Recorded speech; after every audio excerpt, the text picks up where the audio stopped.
So update tayo dito sa stock bird natin. Ito yung matagalan natin gustong parisan ng kulay puting kalapate. Ayan, so yung project breeding natin na gusto nga nating mangyari, yung paparisan nga natin o magpaparis tayo ng mga puting kalapate. Breed natin. So kaso hindi pa tayo makahanap ng kaparis nito. Ayan, so medyo busy kasi mga kabi. Nitong mga nakaraang linggo at nitong nakaraang 2 buwan. Busy nga mga kabi, hindi natin masyadong maasikaso yung mga pag-aalaga ng kalapati at breeding. So nasakto rin mga kabi na naglulugon sila. Kaya ito yung mga homer din natin dito. Ito stock bird natin, ito yung homer natin na to. Hindi pa natin na-breed. So ito ibabalik natin sa pairing niya. Ito yung pairing nga ng homer natin, dalawa yan. Ito classic racing homer na to mga kabi, ayan. So yung mga homer nga na pwedeng pangkarera, ito classic racing homer. So ito yung homer na classic racing homer din na cock. Ito yung hen. So kaya kung mapapansin nyo, ilong nila medyo kalaki yan. Hindi sila sobrang laki, hindi sila maliit mga kabi. Ayan, ito hen kasi to. Ayun, nakita nyo. Pero pagka kinumpara nyo siya dito, lalo na dito, ayun, tingnan nyo. So malaking ibon to, hindi hamak na malaking ibon to mga kabi. Kaso mas malaki yung ilong netong choco natin. So hen pa to. Ito cock to mga kabi. Ayan, oh. Napakalaking ibon yan mga kabi, yung puti na yan. So ito yung stock nga natin mga kabi na homer. Ayan. So i-breed natin ulit. Bali 2 pares ang re-breed kasi natin, puti nga saka itong homer. Yun yung gusto natin na maging breeder nga nitong mga darating na panahon mga kabi. Kasi siguro pass muna tayo sa pass muna tayo sa pagkakarera. Bali magbre-breed na lang tayo para nga gawin natin future breeder para sa one loop race. Pero kung sakali na magtituloy-tuloy nga yung ating pagkapanalo nitong South, ngayong darating na South, baka mag-breed pa rin tayo ng marami para pang race nga natin. So sayang kasi yung mga breeder natin dito. Ito yung bagong breeder natin. So anak to ng Tacloban natin, saka ng Sorsogon natin, Sorsogon saka Sudipen. So parang 5 laps tayo sa norte, yung tinapos ng tatay nito. Tapos finisher din na Sorsogon yun mga kabi. Ayan, so medyo malayo din nyo kumpara nga dito sa parang kung taga Manila kayo, parang Sorsogon nyo lagpas siguro Santa Ana, Cagayan. So yung distance yun mga kabi, so medyo malayo na malapit kasi kumbaga hindi naman tawid dagat pero sa amin kasi mga kabi, saktuhan na yung ganong layo mga kabi. Ayan. Tapos yung tatay niya, yung nanay niya pala mga kabi, yung Tacloban nga natin. 2 times ng south, 2 times ng norte. Kaya maganda yung lahi na to. So pwede nyo rin ako i-message kung gusto nyo na ito. Kaso baka hindi ko pa layout. Barako kasi to mga kabi. Pampalit nga natin dun sa tatay niyang nawala. Yung napatay nga nung dating lopman natin, napatay. Hindi pinakain, hindi pinainom. Namatay sa gutom. Si Baliling nga, isa sa mga sikat na kalapati natin nung mga una tayo nag-vlog, napakaamo nun, na napakatapang. So mapapanood nyo, isa sa paborito kong kalapati yun mga kabi.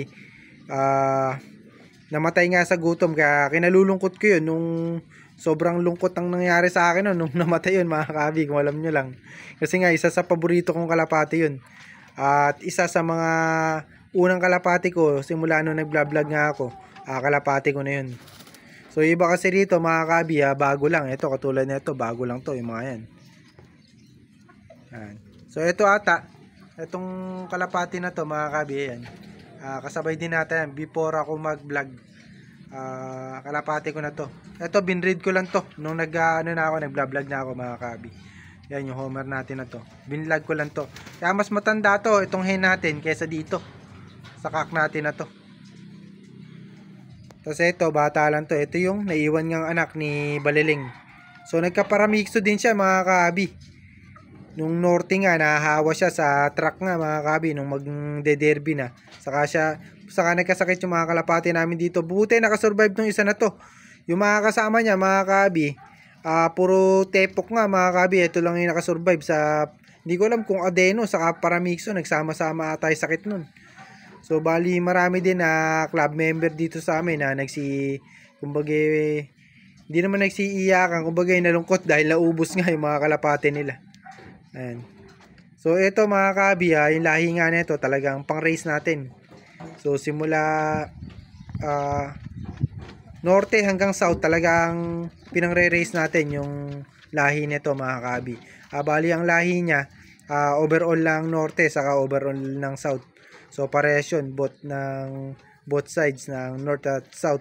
Kasi magkalahi yung nanay at tatay nito mga kabi. Ayan. So parehas sila na ang baseline nito Morris Gordon. So yung Morris Gordon namin na lahi, first overall, third overall, seventh overall, fifth overall champion, norte, south, multiple pulling winner, multiple lap champion. Yung lahi ng Morris Gordon na hawak namin. So hindi ko sinasabi na lahat ng Morris Gordon yun yung lahi.